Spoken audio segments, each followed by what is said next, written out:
কলকাতার শিয়ালদহ রেলওয়ে স্টেশনের বাইরে প্ল্যাটফর্ম থেকে সামান্য দূরে বহু বছরের পুরনো একটি কাঠের বেঞ্চ পাতা ছিল। সেই বেঞ্চে ভোরের আলো ফোটার পর থেকেই একজন তরুণী বসেছিল। পৌষ মাসের শিরশিরে বাতাস তার খোলা চুলে আলতো ছুঁয়ে যাচ্ছিল, কিন্তু তার দৃষ্টি যেন কোনো অদৃশ্য বিন্দুতে স্থির হয়ে আছে। মনে হচ্ছিল সে যেন কোনো অলীক প্রতীক্ষায় আছে, হয়তো বহু বছর আগে করা কোনো প্রতিজ্ঞা যা আজ কি বলি স্মৃতি। এই তরুণের নাম দিশা সেনগুপ্ত। তার চোখের নিচে ঘুমের অভাব নয়, বরং এক গভীর হতাশার ছাপ স্পষ্ট। হাতে একটি সাধারণ ভ্যানিটি ব্যাগ আর কাপড়ের একটি থলে, আর কিছু নেই। সকাল ৮টা বাজতেই স্টেশনের প্রাঙ্গণ কোলাহলে ভরে উঠল। কেউ দ্রুতগামী ট্রেন ধরার তাড়ায় ছুটছে, কেউ প্রিয়জনকে বিদায় জানাতে ব্যস্ত। কিন্তু দিশার পৃথিবীটা যেন সেই কাঠের বেঞ্চ পর্যন্তই থেমে গিয়েছিল। সামান্য দূরেই স্টেশনের প্রবেশ মুখে একটি চায়ের দোকান ছিল। সেখানে প্রতিদিন যে ছেলেটি কাজ করত তার নাম রোহিত দাস। সকাল থেকেই সেই মেয়েটিকে দেখছিল, একা, নিস্তব্ধ আর গভীর চিন্তায় মগ্ন। সে বারবার মেয়েটির দিকে দেখছিল, আবার কাজ ফেলে দেখতে সাহস পাচ্ছিল না। ভোর থেকে বসে আছে আর এখনও কেউ নিতে এলো না, রোহিত যেন নিজের মনেই বলল।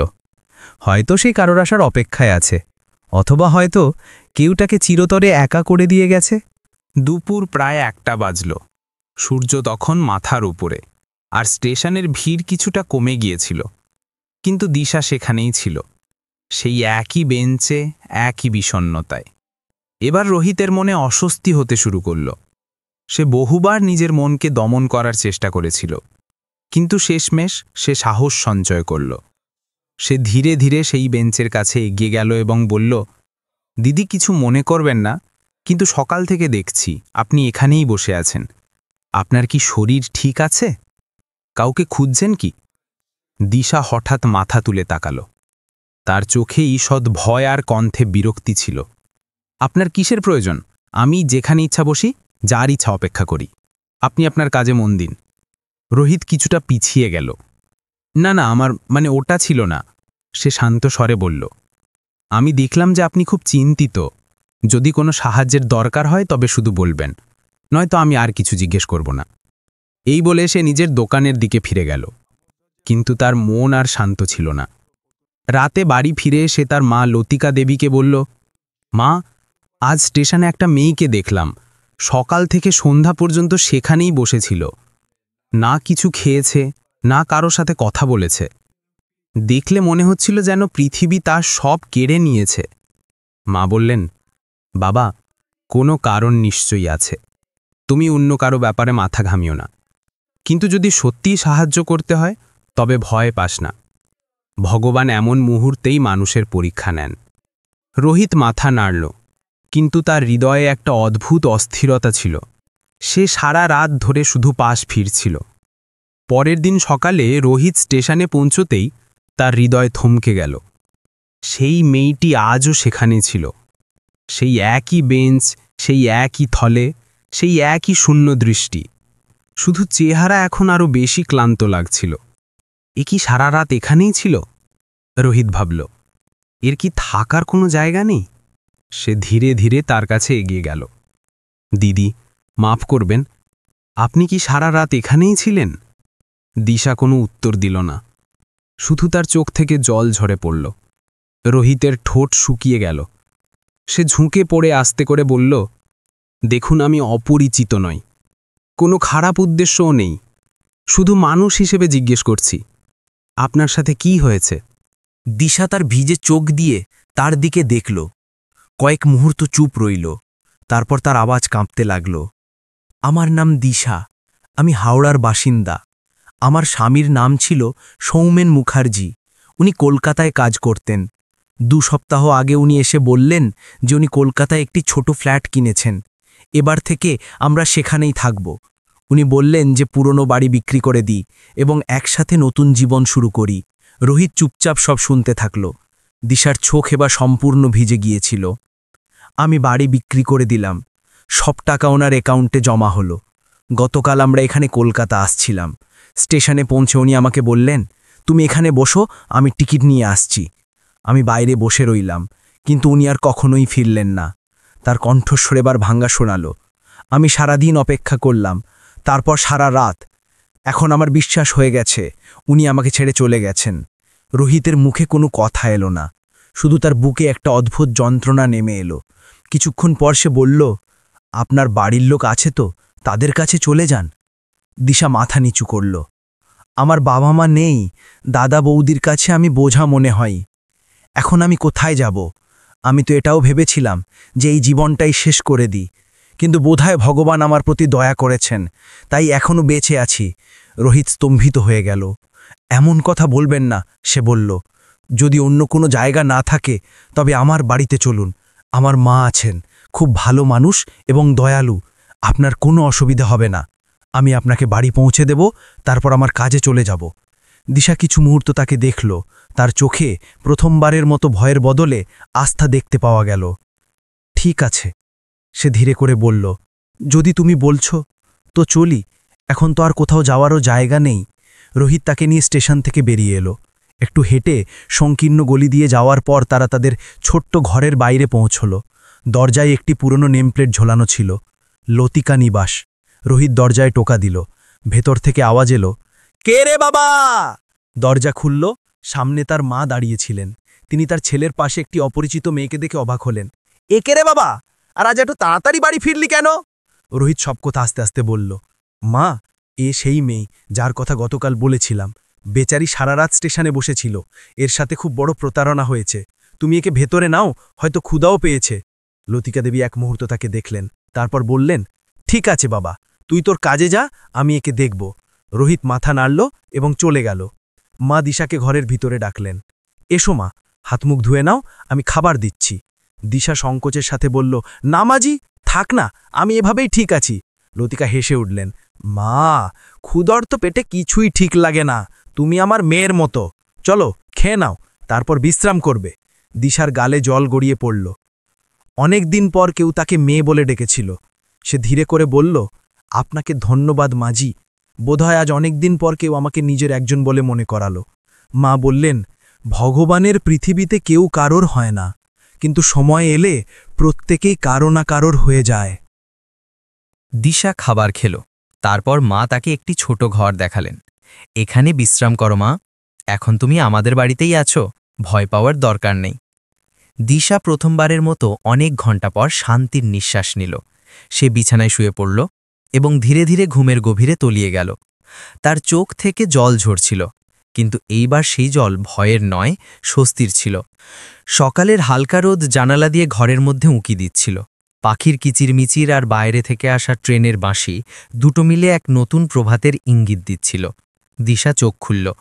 অনেক দিন পর তার মনে হলো যে সে বেঁচে আছে। তার মুখে শান্তির একটি হালকা আভাস ছিল। সে এখন ভয় থেকে নয়, বরং আরাম থেকে জেগেছিল। ঘরে একটি হালকা সুগন্ধ ছিল, হয়তো মাঝি চা বানিয়েছেন। সে বাইরে এলো তো দেখল যে লতিকা দেবী উঠোনে তুলসী মঞ্চে জল নিবেদন করছেন। তার কণ্ঠে ভক্তি আর মুখে স্নেহা ছিল। জেগে গেলে মা? তিনি মুচকি হেসে জিজ্ঞেস করলেন। দিশা মাথা নাড়ল। হ্যাঁ মাজি, আজ অনেক দিন পর পুরো ঘুম হলো। খুব ভালো। লতিকা বললেন, চলো চা খেয়ে নাও, তারপর একটু ঘরটা দেখে নিও, তোমার মন ভালো লাগবে। দিশা চুপচাপ বসে গেল। মাটির দেয়ালওয়ালা সেই ছোট্ট বাড়িটা, কিন্তু তাতে অদ্ভুত এক উষ্ণতা ছিল। সেটা বাড়ি নয়, যেন শান্তির আশ্রয় মনে হচ্ছিল। দিশা চা খেতে খেতে ধীরে করে বলল, মাঝি, আমি জানি যে আমি আপনাদের কাছে অপরিচিত, কিন্তু আপনি যেভাবে আমাকে আপন করে নিলেন, পৃথিবীতে এমন কেউ করে না। লতিকা বললেন, মা, তুমি অপরিচিত ন, তুমি নিজের একজন। জীবনে প্রত্যেকেরই খারাপ সময় আসে, আর সেই সময় যদি কেউ হাত ধরে, সেই ভগবানের রূপ হয়। দিশার চোখ আবার ভিজে গেল। কিছুক্ষণ পর লতিকা পুজোয় লেগে গেলেন এবং দিশা ধীরে ধীরে ঘরের কাজ বুঝতে লাগল। ঝাঁটা দেওয়া, বাসন মাজা, কাপড় ধোয়া, সব কাজ সে না বলেই নিজে থেকে শুরু করে দিল। যখন লতিকা ফিরলেন, তখন তিনি দেখলেন যে পুরো ঘর ঝকঝক করছে। মেঝে পরিষ্কার করা হয়েছে, বাসন সাজানো, আর উঠোনে জলের ছিটে পড়েছে। মা, এই সব তুমি করেছ? দিশা হালকা হেসে বলল, হ্যাঁ মাজি, এখন আমি আপনার বাড়িতে আছি, তো বাড়ির কাজ আমারও দায়িত্ব। যদি আমি কিছু না করি তো আমার মনে হবে যে আমি বোঝা। লতিকার মুখে গর্ব ফুটে উঠল। আরে না মা, তুমি বোঝা নাও, আশীর্বাদ। তুমি এসেছ তো, বাড়িতে আবার রৌনক, সমৃদ্ধি ফিরে এলো। দিশা হেসে দিল। হয়তো অনেক দিন পর তার মুখে সত্যি হাসি এসেছিল। সন্ধ্যার সময় রোহিত বাড়ি ফিরল। সে খুব ক্লান্ত ছিল, কিন্তু বাড়িতে ঢোকার সাথে সাথেই পরিবেশটা অন্যরকম ছিল। যেখানে আগে নিস্তব্ধতা থাকত, এখন সেখানে গরম রুটির সুগন্ধ আর হাসির হালকা গুঞ্জন। মা, আজ তো বাড়ি পাল্টে গেছে, লতিকা বললেন। আরে হ্যাঁ বাবা, তোর আসার আগে এইসব দেখ, তোর নতুন বোন করে দিয়েছে। দিশা সংকোচের সাথে বাইরে এলো। হাতে থালা ছিল, তাতে খাবার সাজানো ছিল। বসুন, খাবার ঠান্ডা হয়ে যাবে, সে ধীরে করে বলল। রোহিত হেসে বলল, ধন্যবাদ, কিন্তু আপনি এত কষ্ট কেন করছেন? দিশা বলল, কষ্ট নয় অমিতজি, শান্তি। এতদিন পর মনে হলো যে আমি কোনো বাড়িতে আছি, কারোর জন্যে কিছু বানাচ্ছি। রোহিত প্রথমবারের মতো তার চেহারার দিকে মনোযোগ দিয়ে দেখতে লাগল। সে তখনও বিষণ্ণতায় ডুবেছিল, কিন্তু সেই বিষণ্ণতার মধ্যে এক অদ্ভুত দৃঢ়তা আর আত্মশক্তি ছিল। দিন কাটতে লাগল। দিশা এখন সেই বাড়ির অঙ্গ হয়ে উঠেছিল। লতিকাজিকে এখন আর কোনো কাজ করতে হতো না। তিনি শুধু বলতেন, মা, তুমি থেকে আমার বুড়ো বয়সে অবলম্বন দিচ্ছ। অন্যদিকে রোহিতের এখন বাড়ি ফেরার তাড়া থাকত। আগে সে কাজ শেষ হওয়ার পর দেরি পর্যন্ত বন্ধুদের সাথে বসে থাকত, এখন সরাসরি বাড়ি আসত, মায়ের সাথে গল্প করত এবং দিশার হাতের রান্না খেত। একদিন সকালের কথা, রোহিত কাজে যাওয়ার জন্য তৈরি হচ্ছিল। দিশা রান্নাঘরে চা বানাচ্ছিল। লতিকাজি তাকে মন দিয়ে দেখলেন। কখনো তিনি রোহিতকে দেখছিলেন, কখনো দিশাকে। মায়ের মনে কিছু একটা চলছিল। রোহিত চলে যেতেই তিনি মুচকি হেসে দিশাকে জিজ্ঞেস করলেন, মা, একটা কথা জিজ্ঞেস করব? হ্যাঁ মাজি, বলুন। তোমার আমার ছেলেকে ভালো লাগে কি? দিশা চমকে গেল। তার হাত থেকে চায়ের কাপ প্রায় পড়ে যাচ্ছিল। কি? সে তোতলে বলল, না না মাজি, আমি শুধু তাকে শ্রদ্ধা করি, সে আমার সাহায্য করেছে এইটুকুই। মা হেসে বললেন, মা, আমি বুড়ো হলেও অন্ধ নই। যে দৃষ্টিতে তুমি তাকে দেখো সেটা শ্রদ্ধার দৃষ্টি নয়, সেটা সেই দৃষ্টি যেখানে ভালোবাসা লুকিয়ে থাকে। দিশার মুখ লাল হয়ে গেল। সে দ্রুত ঘরে চলে গেল। মা হালকা হাসলেন। চল মা, এখন না মানলেও পরে মানবি। সন্ধ্যার সময় যখন রোহিত বাড়ি এলো, তো মা তার সাথেও কথা শুরু করলেন। বাবা, একটা কথা বলবো? হ্যাঁ মা, বলো। বাবা, যদি তোমার খারাপ না লাগে তো আমি চাই যে তুমি বিয়ে করে নাও। রোহিত চমকে গেল। এখনো কার সাথে মা? মা হেসে বললেন, তার সাথে যে আমাদের বাড়িতে আছে, দিশার সাথে। রোহিত কিছুক্ষণ নীরব রইল। তার বুকের ধুকপুকানি দ্রুত হয়ে গেল। সে এটা ভাবতে পারেনি জিমা সেটাই বলবেন যা তার হৃদয়ে ধীরে ধীরে জায়গা করে নিচ্ছিল। মা, যদি আপনার মনে হয় যে সে এই বাড়ির বউ হওয়ার যোগ্য, তবে আমার কোনো আপত্তি নেই। মা হাসলেন। তাহলে এটা হ্যাঁ হলো তো? রোহিত লজ্জিত হয়ে বলল, হ্যাঁ মা, যেমন আপনি বলেন। বাইরের ঘরে দাঁড়িয়ে দিশা এসব শুনছিল। তার চোখে জল ছিল, কিন্তু এইবার সেই জল কষ্টের নয়, এক নতুন শুরুর ছিল। রাতে যখন সবাই ঘুমোতে গেল, দিশা অনেকক্ষণ ছাদের দিকে তাকিয়ে রইল। মন জুড়ে চিন্তার ঢেউ। সত্যিই কি আমার আবার বিয়ে করা উচিত? আমি কি এখন গ্রহর যোগ্য?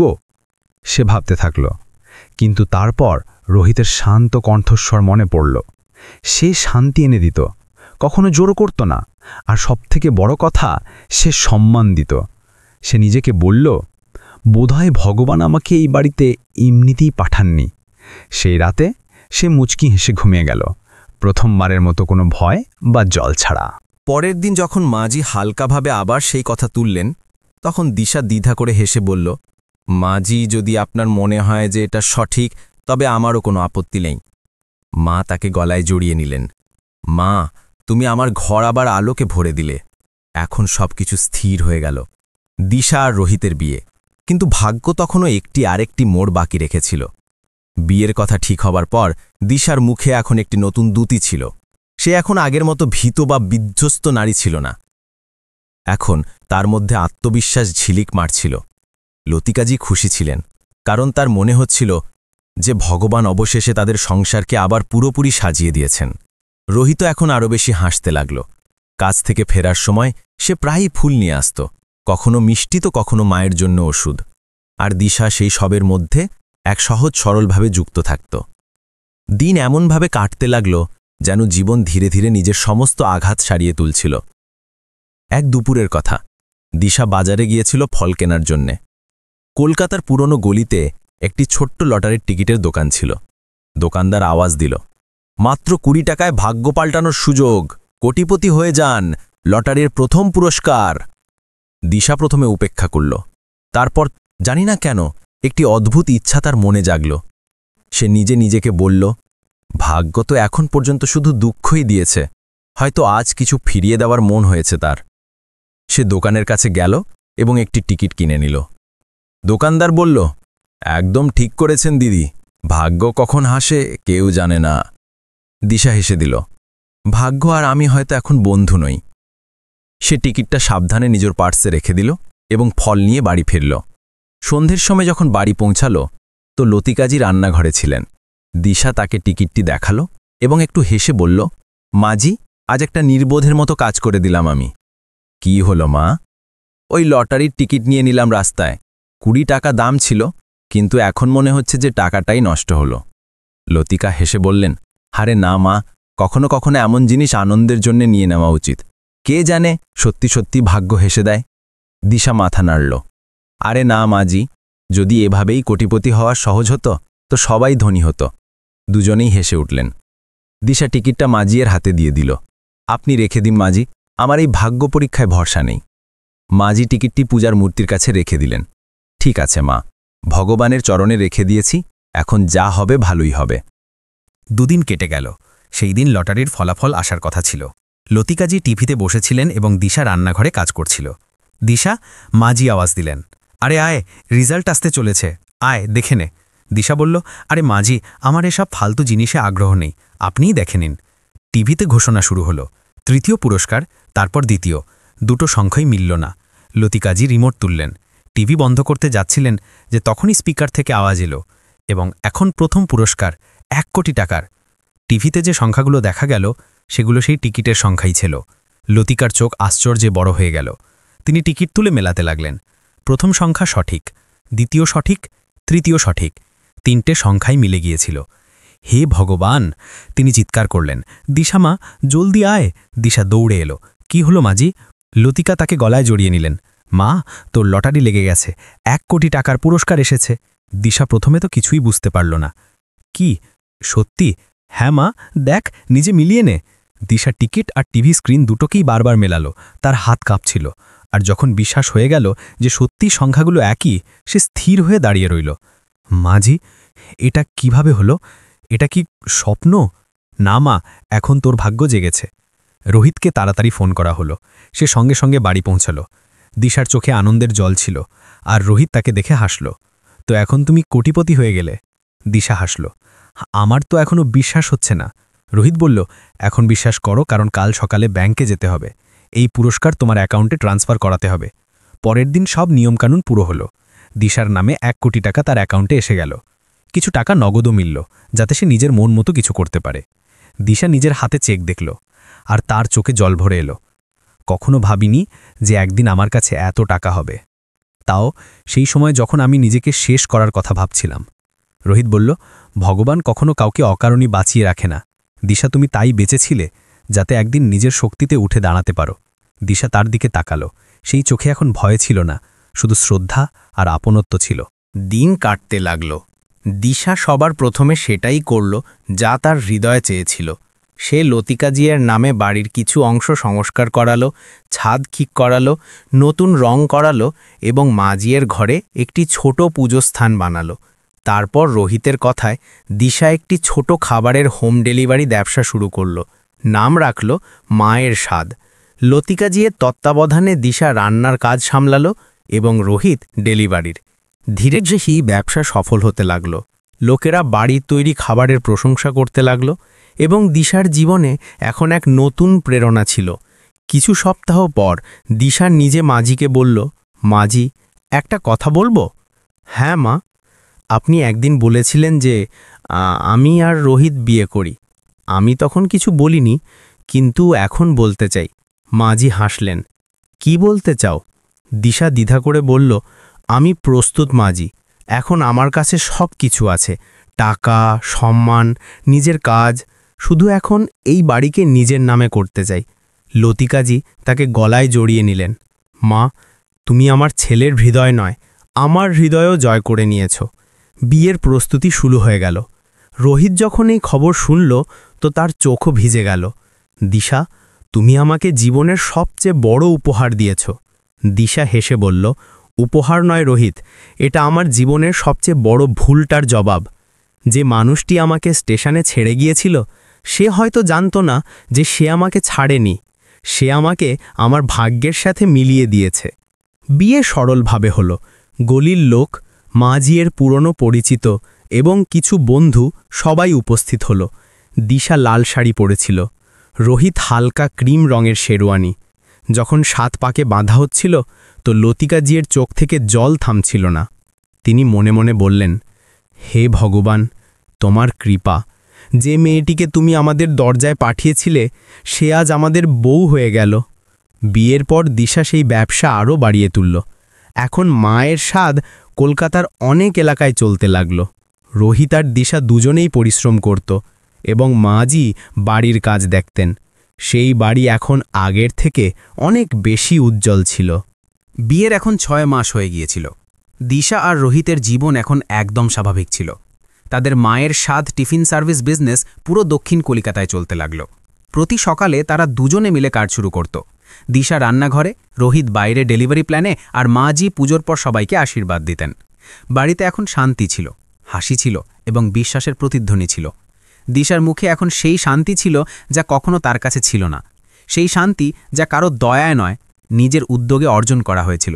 এক দুপুরের কথা, রোহিত বাইরে গিয়েছিল এবং লতিকাজি উঠোনের রোদ পোহাচ্ছিলেন। দিশা কিচেনে বিলের হিসেব দেখছিল যে তখনই দরজায় খটখট হলো। দিশা, একটু দেখো তো কে? মাঝি বললেন। দিশা বাইরে এলো এবং দরজা খুলতেই তার পায়ের তলা থেকে মাটি সরে গেল। সামনে সেই একই চেহারা ছিল, সেই একই চোখ, সেই একই চলন। সৌমেন মুখার্জি, সেই লোকটি যে তাকে রেলওয়ে স্টেশনে ছেড়েছিল। দিশার ঠোঁট শুকিয়ে গেল। তুমি? সে কাঁপতে কাঁপতে বলল। সৌমেনের মুখে লজ্জা এবং ক্লান্তি দুটোই ছিল। দিশা, আমাকে মাফ করে দাও। আমি খুব বড় পাপ করেছি। আমি যা করেছি তা কোনো স্বামীরই করা উচিত ছিল না। দিশা গভীর নিঃশ্বাস নিল। তুমি এখানে কেন এসেছ? এখন আর কি বাকি আছে বলার? সৌমেন মাথা নিচু করল। দিশা, আমার সাথে খুব খারাপ হয়েছে। কলকাতায় যেখানে আমি কাজ করতাম সেখানকার একটি মেয়ের সাথে আমার ভালোবাসার মতো কিছু হয়েছিল। সে আমাকে বলতো যে যদি সত্যি আমাকে বিয়ে করতে হয় তবে আমার নামে বাড়ি কেন। আমি বোকামি করে সেটাই করলাম। তোমার বাড়ি বিক্রি করে দিলাম, সব টাকা তার নামে লাগিয়ে দিলাম এবং তোমাকে স্টেশনে ছেড়ে এলাম। দিশার হৃদয় একবার আবার সেই রাতটা ফিরে এলো। সেই ঠান্ডা বেঞ্চ, সেই অপেক্ষা, সেই কাঁদা চোখ। কিন্তু এইবার তার চোখে জল ছিল না, শুধু আত্মসংযম ছিল। সৌমেন আরও বলল, দিশা, আমি সেই বাড়ি কেনার সাথে সাথেই সেই মেয়েটি তার লোকদের নিয়ে এলো এবং আমাকে বাড়ি থেকে বের করে দিল।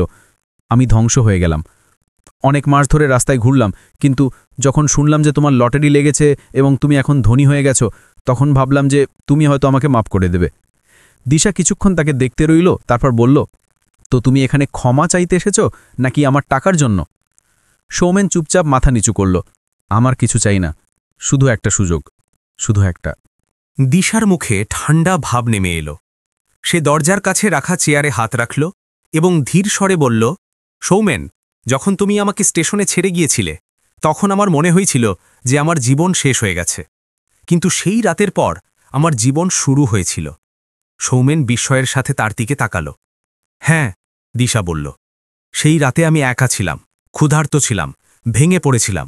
কিন্তু সেই রাতেই আমি রোহিতকে পেলাম এবং তার মাকে পেলাম, যারা আমাকে সেটা দিয়েছে যা তুমি কখনো দিতে পারোনি, মর্যাদা।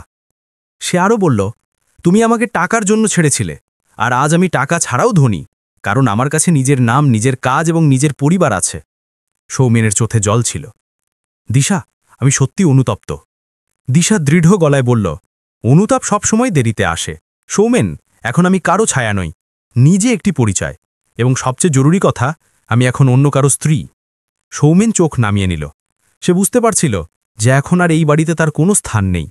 দিশা একটি শেষ বাক্য বলল, যদি একটুও লজ্জা বাকি থাকে তো চলে যাও এখান থেকে, কারণ যেই নারীকে তুমি স্টেশনে ছেড়েছিলে সে এখন স্টেশনের নয়, নিজের গন্তব্যের নারী হয়ে উঠেছে। সৌমেন কিছু না বলে চলে গেল। দিশা দরজা বন্ধ করল। তার চোখ থেকে দুফোঁটা জল পড়ল, কিন্তু সেই জল দুর্বলতার নয়, বিজয়ের ছিল। এখানে সম্ভবত রোহিতের একটি কথা ছিল যা মূল গল্পে ছিল। রোহিত এসে তার হাত ধরল। আমার গর্ব হয় যে তুমি আমার স্ত্রী। দিশা, তুমি শুধু নিজের নয়, বহু অন্য নারীর সম্মান ফিরিয়ে দিয়েছ, যারা প্রতারণার পর নিজেকে দুর্বল ভাবে। দিশা হালকা হেসে বলল, প্রতারণা যদি রাস্তা বন্ধ করে তো ভাগ্য একটি নতুন দরজা খুলে দেয়। কখনো কখনো যে আমাদের ছেড়ে যায় সে আমাদের নিজের সাথে পরিচিত করিয়ে দেয়। এই গল্প সেই নারীর যাকে স্টেশনে একা ফেলে যাওয়া হয়েছিল, কিন্তু ভাগ্য তাকে সেই মানজিল বা গন্তব্যে পর্যন্ত পৌঁছালো যেখানে এখন সে বহু মানুষের আশা হয়ে উঠেছে।